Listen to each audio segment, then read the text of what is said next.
Welcome to my channel. இன்றைக்கி பார்த்தீங்கன்னா ஒரு டேஸ்டியான மீன் குழம்பு தான் பார்க்க போகிறோம். மீன் குழம்பு பார்த்திங்கன்னா நிறையா மெத்தடில் செய்யலாம். இப்போ நம்ம பார்க்க போகிற மெத்தட் பார்த்திங்கன்னா வறுத்தரைச்சி எப்படி மீன் குழம்பு செய்யலாம் அப்படிங்கிறத பார்க்க போகிறோம்.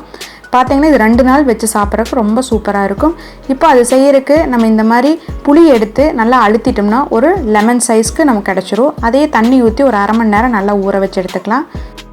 மீன் குழம்புக்கு தேவையான மசாலா ரெடி பண்ணிக்கலாம். அதுக்கு பேனில் 1 டேபிள் ஸ்பூன் ஆயில் சேர்த்துருக்கேன். ஆயில் சேர்த்துட்டு அது கூடவே 15லேருந்து 20 சின்ன வெங்காயம் நம்ம சேர்த்து வதக்கிக்கலாம்.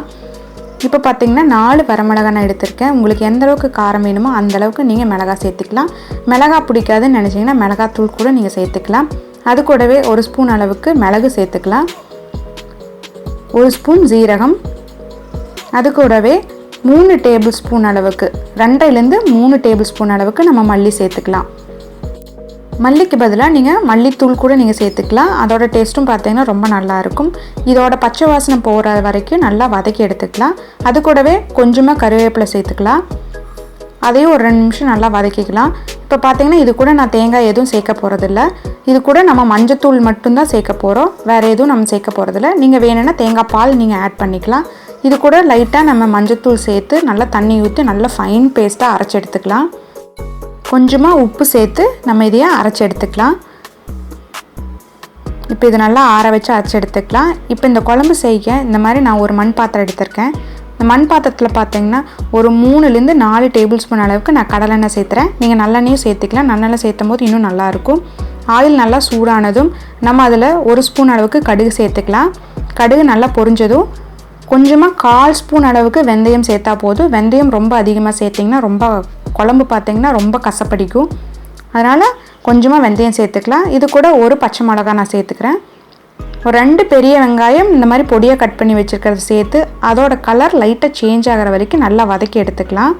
இது கூடவே கொஞ்சமாக கருவேப்பிலையும் சேர்த்துக்கலாம். பார்த்திங்கன்னா நல்லா ஒரு 2லேருந்து 3 நிமிஷம் நல்லா இது வதங்கட்டும். இது கூடவே பார்த்திங்கன்னா ஒரு 10லேருந்து 15 பூண்டை இந்த மாதிரி கட் பண்ணி போட்டுக்கலாம்.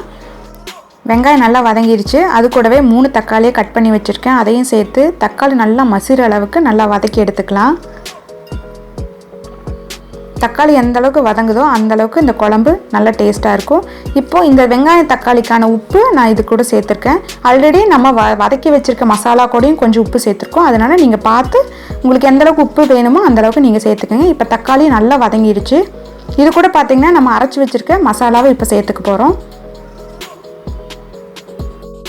இந்த மசாலா அப்படியே நல்லா வதங்கட்டும். ஒரு 2 நிமிஷம் நல்லா வதங்கட்டும். தண்ணி எதுவும் சேர்த்த வேண்டாம். நல்லா வதங்கி அதோட எண்ணெய் பிரிஞ்சு வர அளவுக்கு வதக்கி எடுத்துக்கலாம். இப்போ நல்லா எண்ணெய் மேலே வந்துருச்சு. இந்த ஸ்டேஜில் பார்த்திங்கன்னா நம்ம எடுத்து வச்சுருக்க புளி தண்ணீர் நம்ம சேர்த்துக்கலாம்.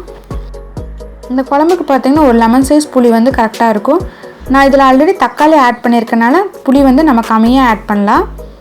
உங்களுக்கு எந்தளவுக்கு புளிப்பு வேணுமோ நீங்கள் அந்தளவுக்கு பார்த்துட்டு நீங்கள் ஆட் பண்ணிக்கலாம். குழம்பு எந்தளவுக்கு திக்னஸ் வேணும் அப்படிங்கிறத நீங்கள் பார்த்துட்டு தண்ணி சேர்த்துக்கோங்க. தண்ணி சேர்த்துட்டு நம்ம இதையே ஒரு 5லேருந்து 10 நிமிஷம் மூடி போட்டு ஒரு மீடியம் ஃப்ளேமில் நல்லா கொதிக்க விடலாம். இப்போ 10 நிமிஷம் கழித்து பார்க்கலாம். இப்போ இந்த புளியோட பச்சை வாசனையெல்லாம் போய் குழம்பு நல்லா கொதிச்சிட்ருக்கு. இந்த ஸ்டேஜில் பார்த்தீங்கன்னா கொஞ்சமாக 1 டேபிள் ஸ்பூன் அளவுக்கு நல்லெண்ணெய் சேர்த்துக்கலாம். நல்லெண்ணெய் இதுக்கு நல்ல வாசமாக இருக்கும். இந்த குழம்பு கொதிச்சு நல்லா திக்காகிடுச்சு. இந்த ஸ்டேஜில் நான் எடுத்து வச்சுருக்கேன் பாறை மீன் சேர்த்துக்க போகிறேன். 1/2 கிலோ மீன் எடுத்திருக்கேன். அதை ஒரு பீஸாக நம்ம ஆட் பண்ணிக்கலாம். நம்ம மீன் சேர்த்ததுக்கப்புறம் குழம்பு ரொம்ப நேரம் கொதிக்கக்கூடாது. பார்த்திங்கன்னா 2 நிமிஷம் தான் கொதிக்கணும். நான் மண்பானை எடுத்திருக்கனால ஸ்டவ் ஆஃப் பண்ணாலும் பார்த்திங்கன்னா ஒரு 2 நிமிஷம் கொதிச்சுட்டு தான் இருக்கும். அதனால் மூடி போட்டு ஒரு 2 நிமிஷம் கொதிக்க வச்சுட்டு நான் ஸ்டவ் ஆஃப் பண்ணிட போகிறேன். இப்போ பாருங்கள், ஸ்டவ் ஆஃப் பண்ணியாச்சு. ஆஃப் பண்ணதுக்கப்புறம் அது நல்லா கொதிச்சுட்ருக்கு. நம்மளுக்கு சூப்பரான மீன் குழம்பு ரெடி ஆகிடுச்சு.